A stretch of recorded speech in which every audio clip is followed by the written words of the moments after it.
Ang pinapagawa sa atin ngayon ay itong timbangan. Ang una kong nakitang problema nito ay wala siyang power. Ayaw niya sumindi. Pero umilaw naman yung indicator light niya.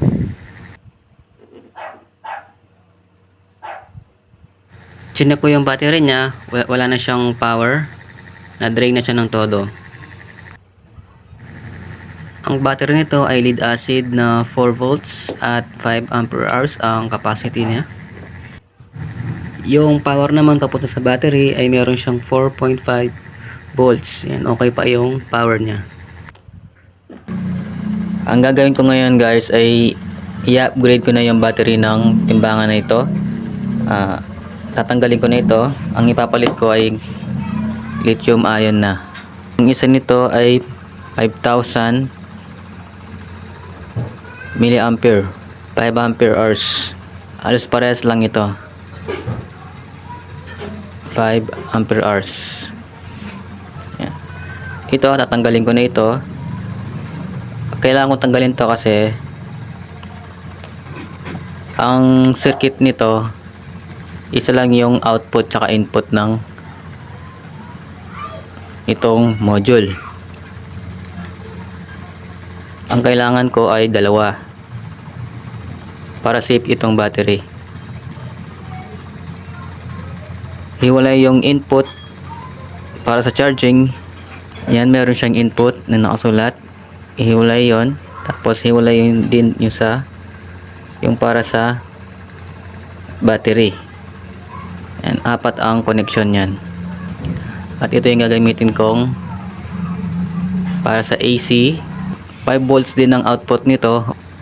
Hindi siya pang charge, kaya kailangan na lagyan nito ng charger.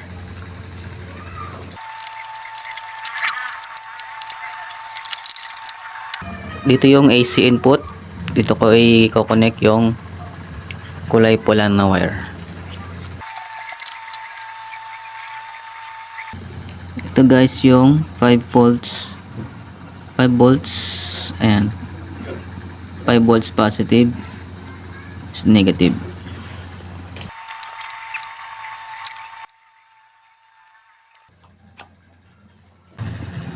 Ayan guys, yung letter F na yon, yung letter F, yung F, yung terminal doon, yung dalawa, pagdidikit ko yan para maging 4.2 volts para sa charging ng lithium ion.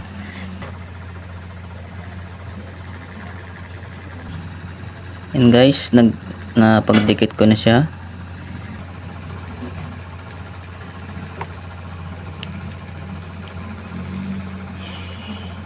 Yan guys, 4.2. 4.2. Okay. Pwede na natin i-connect itong battery. Lalagyan ko siya ng BMS. Yan, para hindi masira yung battery. Protection po ito, protection board.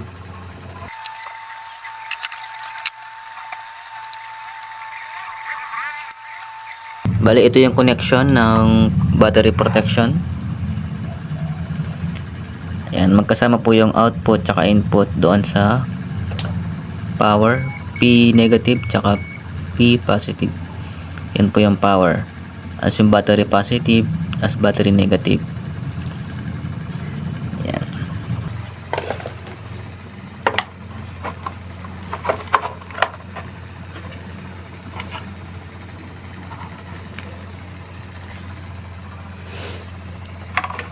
Nagkulay green siya, ibig sabihin full bar na siya.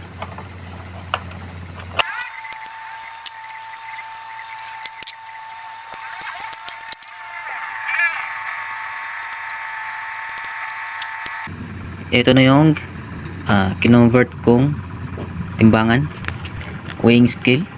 Ito yung 220 to 5 volts DC, 220 AC to 5 volt DC, tapos charger para sa battery, tapos itong battery protection papunta sa power ng weighing scale o timbangan.